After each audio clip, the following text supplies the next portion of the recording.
If you're a new dungeon master and you are, first of all, welcome to the channel. It's basically for you. If you're a new dungeon master and you are intimidated by combat, or it seems tedious or unfun, or you haven't yet started and it's kind of the thing you're afraid of, I've got good news and bad news and good news. The good news is you don't have to be intimidated by it. It can be fun. That's what this video is going to be about. It's going to be about a simple set of tools that will allow you to build and run combats that are fun and dynamic and that engage and challenge your players. The bad news is you better get used to it because it's basically what the game is about, right? You know, sneak attack and divine smite and eldritch blast and sorcery points. These are not things that make a character into Sherlock Holmes. No, they make a character into a monster killing machine. That's what most of what's in the player's handbook is about. And also, that's an entire third of the core rules is just rules for monsters and how to fight them. And not just 1/3, it's the biggest, it's the largest page count of the 3. So that's the bad news is you're going to have to come to grips with it sooner or later because it's basically what the game's about. But the good news is you don't have to come to grips with it because you don't have to play D&D. D&D is probably the most tactically complex role-playing game on the market.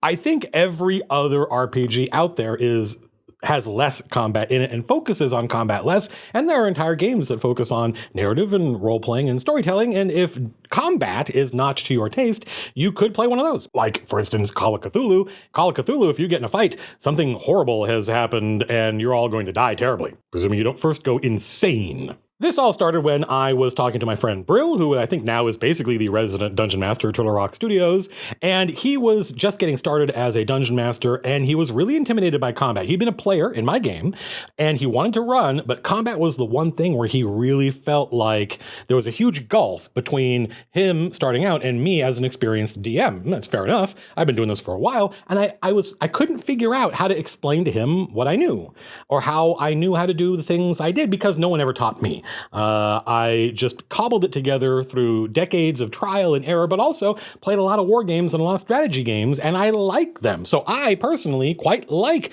D&D and its focus on combat. But over that lunch, I didn't give up. Over that lunch, just talking to Brill, I realized I was essentially doing a YouTube video. I was actually breaking down all of the things that I took for granted but had never really thought about and turning them into advice. And this is that video. Hopefully it's short and punchy, and when we get to the end, you'll be like, actually, that does seem pretty straightforward. Let's give it a shot. I think of combat encounters as coming in 4 basic flavors. There's a 5th flavor, which is I don't fit into any of these categories, which tend to be one-off things that are fun puzzles or challenges or narrative beats. Like, for instance, if the players come across the kitchen with the cook and all the workers that is in the castle or the keep, that might turn into a combat encounter, but it's not one of these 4. These 4 are patrols, scouts, guards, and boss fights. And boss fights can be major boss fights or mini boss fights. Each one of these has its own job and its own function. And once we're done talking about them, we're going to talk about the types of monsters we choose to put in those. Patrols tend to be a small group of mobile bad guys, and they tend to be composed of the same monsters. So a patrol might be 2 or 3 goblins, or 2 orcs, or, 2 gnolls. And the hook of a patrol is that it's not really a combat challenge. This patrol only has a couple of bad guys in it. They are highly mobile, they're easy to hit, and they do probably medium damage. So they don't present an existential threat to the party. They're more like a puzzle. The idea is they're on a regular patrol, and that patrol might be around the outside of the keep, which would be a quite big patrol, or it could be they're going on a circuit of rooms through the dungeon, or it could be on the battlements of a castle, or it could be something as simple as the top of a tower. There's a watchman who goes from one part of the tower and looks and watches and turns around and walks back on a regular pattern. The goal here is to make it so that if the players are smart and thinking tactically and taking their time, they will see this patrol and they'll be able to watch it and they'll be able to see its pattern and they'll be able to strategize.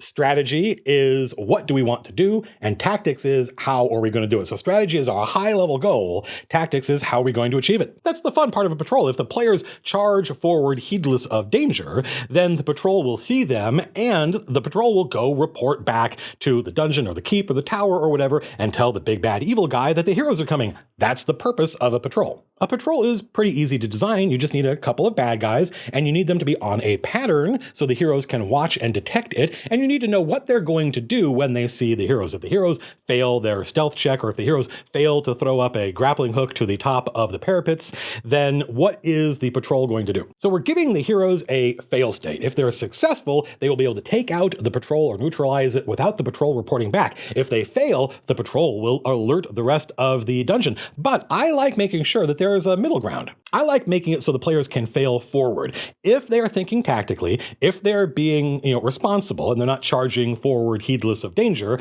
then if they do something like fail a stealth roll, or they throw the grappling hook up to the top of the parapet and it ends up missing and falling back and hitting them on the head, and they make a little bit of noise, I might have the people, the bad guys on patrol, say, what was that? In other words, there's a middle ground between we don't know they're there and let's go tell our boss, and that middle ground is let's investigate. And that not only gives the player the opportunity to fail without it being catastrophic, it also ratchets up the tension. As opposed to scouts, one of the other encounters I use, scouts are not on a circuit. Scouts range far away and they go and they look for trouble. They go and they're looking to see if there are heroes that are approaching the keep. Unlike a patrol, a scout is a mixed unit. So instead of there being only 2 orcs, for instance, there are 2 orcs and a direwolf. Or if I've awarded the players too many magic items, it might be 2 orcs and a hellhound. The purpose of mixing this unit up is to give the enemies different sets of tools. So the orcs are intelligent and can do a lot of damage and make intelligent decisions, but this dire wolf or this hellhound has really good perception and is more likely to notice the heroes as they're hiding in their camp. Unlike a patrol, I think scouts should have the chance of noticing the heroes before the heroes notice them. But then if that happens, if the scouts roll very high on their perception and the players have rolled very poorly, or some of them have rolled well and some of them are in big, heavy, noisy armor, then typically I will make sure that when the scouts act, they make a noise. They step on a twig or something so the players know there's something going on. But the scout's job is not to engage the heroes. The scout's job is to alert the people, like a patrol, back at the keep. So now the challenge to the players, again, it's not an existential threat. The characters' lives aren't in jeopardy. They're just trying to figure out, can we stop these scouts from getting back to base and informing their boss?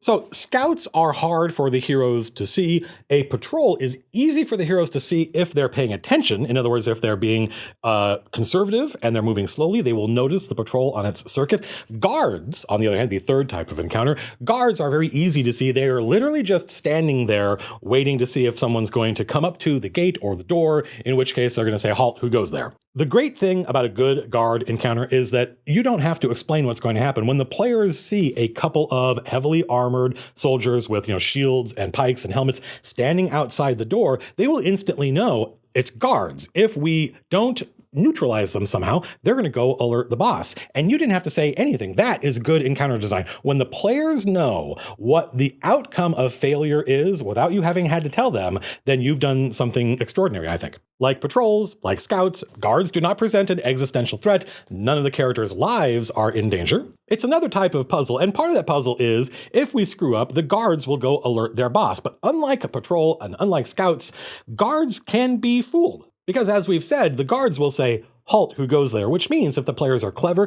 they can do things like lure the guards away. They could disguise themselves. They could role play their way past the guards. Like a patrol, the guards can be detected ahead of time, and that gives the players something to talk about and something to strategize. If you feel like, I don't have enough prepared for tonight, you are underestimating yourself, because something like a guard encounter can result in the players talking and strategizing for 20 minutes with competing theories and ideas about how to deal with these guards. And often my guard's job is not to go and report to the big bad evil guy, only to let the people in the next room know that the heroes are coming, so that what was 2 different encounters, neither of which are going to be life-threatening, becomes one big encounter that might be dangerous. So we have scouts and patrols and guards, and none of these are particularly life-threatening. Each presents a different challenge, and then we have our boss fight or a mini boss fight, and these are existential threats. These are places where the players are going to be tested, and if they fail, life and death are on the line.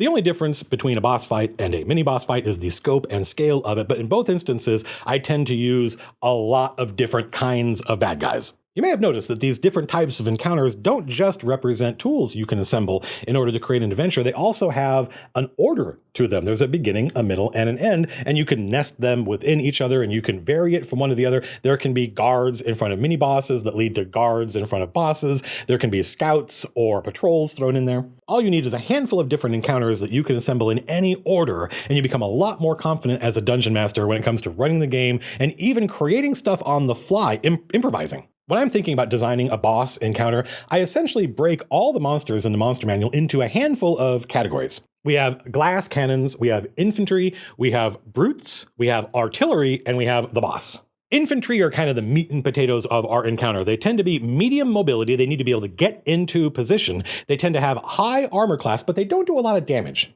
They've got medium hit points. They can survive, but their goal is to get up in front, to engage the heroes and protect some of these squishier characters in the back. But that is the goal of the infantry. The goal of the infantry is to make it so that the heroes cannot ignore them, but the heroes cannot easily get past them without dealing with opportunity attacks. Infantry are not the bad guys the heroes need to worry about. They don't do a lot of damage. They just make it so the heroes can't get into position easily. As opposed to the glass cannon, these are the thieves and the rogues. These are highly mobile characters with very low armor class and very few hit points that do a lot of damage. They can get into position where they need to and really make the players' lives difficult. The glass cannon's job is to make it so the heroes can't just concentrate on solving one problem. How do we get past the infantry to get to the artillery? If that was the only problem the players had, they would solve it pretty quickly and pretty easily. Throwing something like a glass cannon in, or what they used to call in 4th edition a striker, now makes it so the players have to be thinking on more than one level. We do have to deal with the artillery, and in order to do that, we have to get past the infantry,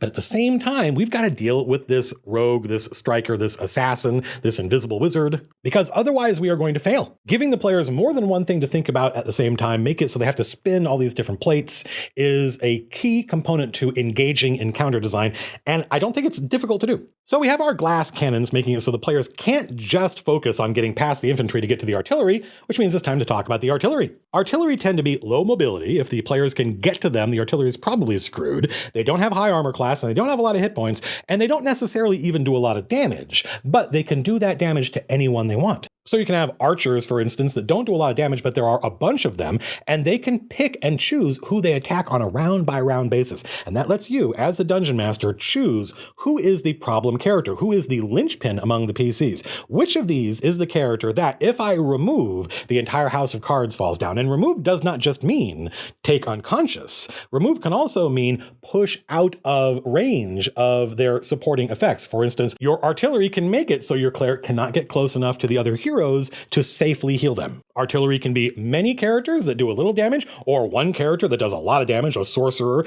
with, a lot of fire damaging spells, or it could even be wizards and priests and shamans and necromancers who can do things like cast hold person or charm or change the character's behavior. A monster or an attack or a spell qualifies as artillery if it has a range of more than 30 feet. If it has a range of less than 30 feet, and notice we're not talking about a grid yet. We're not going to talk about a grid at all in this video.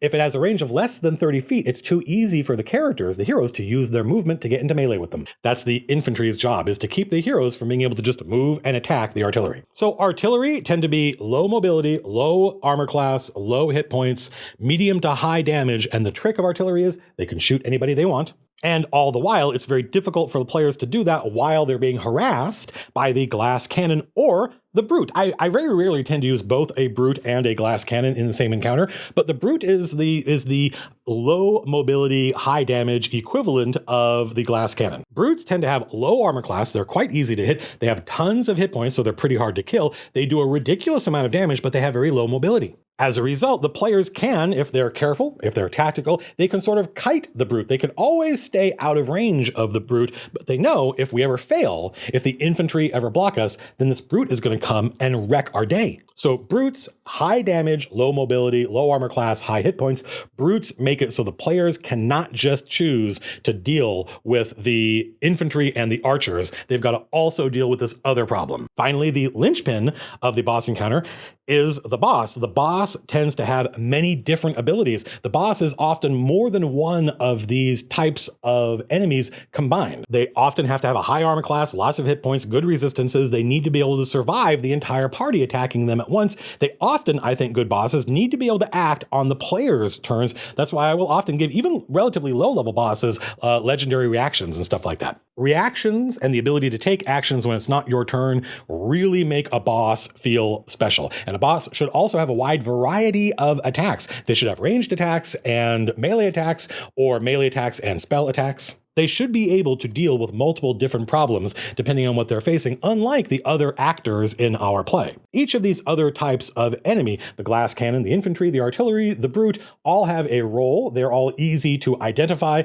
but the boss challenges all these roles. Like guards that we talked about earlier, the players should understand that if they can take out the boss, the entire encounter will collapse. But that might not be perfectly obvious. That's one of the reasons I like early on using necromancers as bad guys, because the players will eventually intuit that if they can take out the necromancer, then all of these undead that are only alive because of the necromancer's will collapse. But if the players don't understand that, I will often just explain it to them, because it's a critical component of the encounter design, and it's something their characters would probably be able to figure out, even if the players can't. That if you take out this boss, then the rest of the encounter will, I might say, it'll force them to make a morale check. And the players, especially if they're new players, will not realize that there are no rules for morale in 5th edition, but it is normal language the players will understand. As soon as you say it will force these guys to make a morale check, the players will go, and they understand what the result of that will be. So it's super important, considering you want the players to take crazy risks. You want them to ignore the infantry and force attacks of opportunity. You want them to ignore the glass cannon or try to get past the brute in order to get to the boss monster. And the way you're going to entice them to do that is by letting them know that if the boss goes down,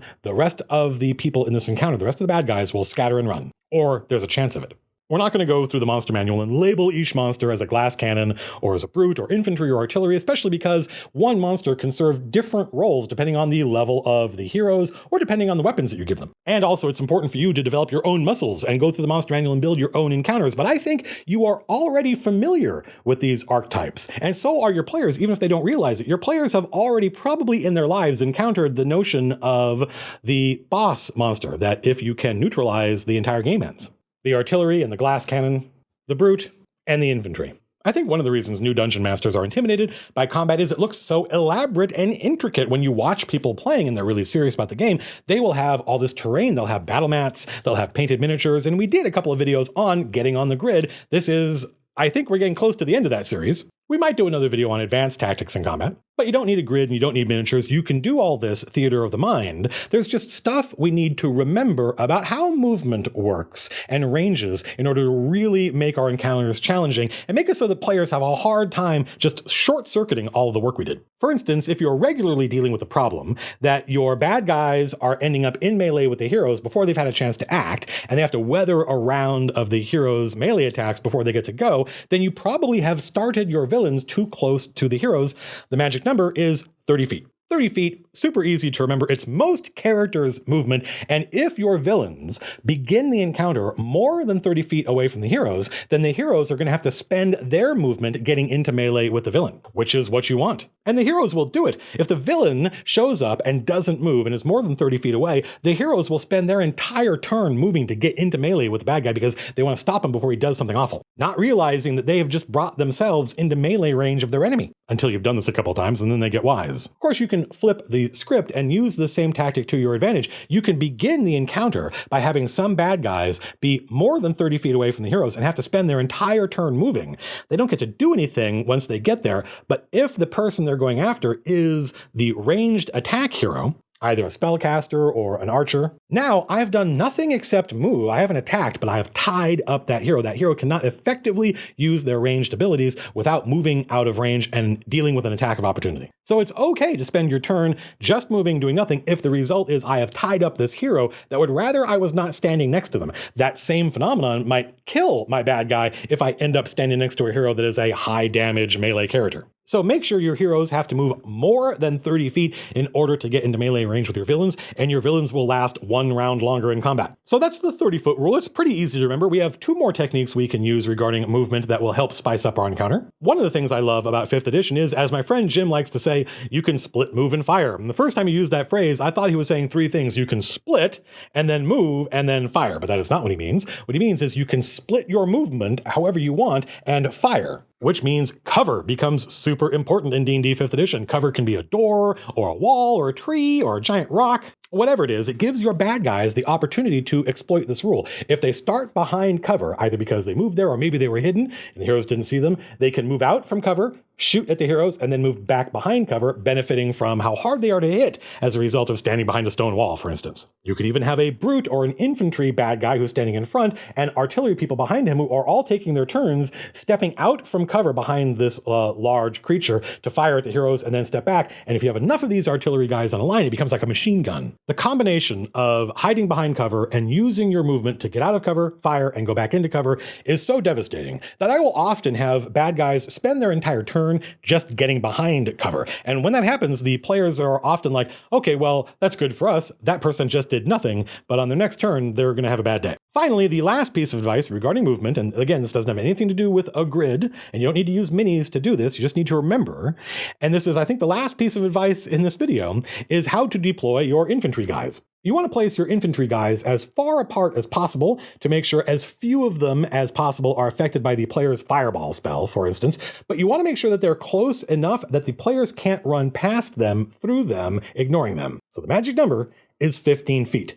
This infantry guy needs to be 15 feet away from this infantry guy because, as a result, there's 10 feet between them. If we leave 10 feet between each of our infantry enemies, then we have left no gap for the heroes to run through without one of these two being able to use their attack of opportunity. We could decide, for instance, that it would be awfully nice if they were 5 feet closer. So now there's only a 5-foot gap between them, which means if a player wanted to run past them, they would have to suffer 2 opportunity attacks. But then we are bunching our infantry guys up so closely that it becomes very easy for some area effect spell to take them all out. So when you're describing to your players how far apart the infantry guys are, just say they're 15 feet away from each other or there's a 10-foot gap between them. When you say that, your players may not understand the import of it, especially if you're doing Theater of the Mind, but then when they decide, I'm going to try and run between the infantry guys, you can say, okay, you suffer an opportunity attack, and when they say, wait, isn't there a room? You say, no, don't forget I said there was only 10 feet between them. Each of them has a 5-foot radius they're projecting around themselves that allow them to take opportunity attacks against you.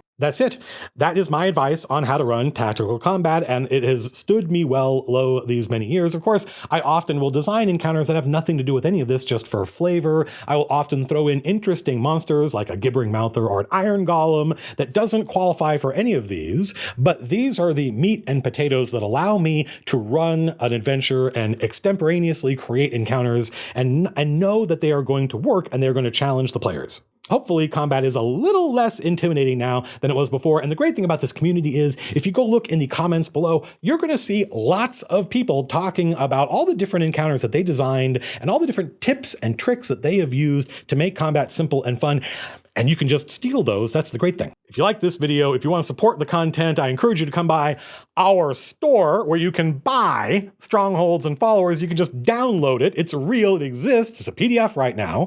The print book will come out at the end of Q1, early Q2, 2019. In general, people seem to like it. I hope you do too. Selling copies of the book is one of the ways that we get to keep the lights on and keep the doors open and keep paying the people who helped us make this. This was a lot of work, both for us here at MCDM and with our partners, the artists and layout folks and designers that helped make the book possible. I don't know what the next video is going to be. It might not be a D&D video. We are going to take 2 weeks off, but I will be live this Saturday morning at 11 o'clock a.m. Pacific time with the next world building stream for my D&D game set in Capital, the greatest city in this or any age. We've already covered the gods and culture of Capital. You can watch those streams on YouTube. And last time we streamed, we talked about the organization, who's in charge. We got about halfway through that, came up with a lot of really cool ideas I'm excited to delve deeper into, but we're not done. We still haven't figured out all of the people in charge who are the lords of Capital, and that'll be this Saturday morning. We'll try to finish that up. Still got lots of world building to do. I think it's gonna be a lot of fun.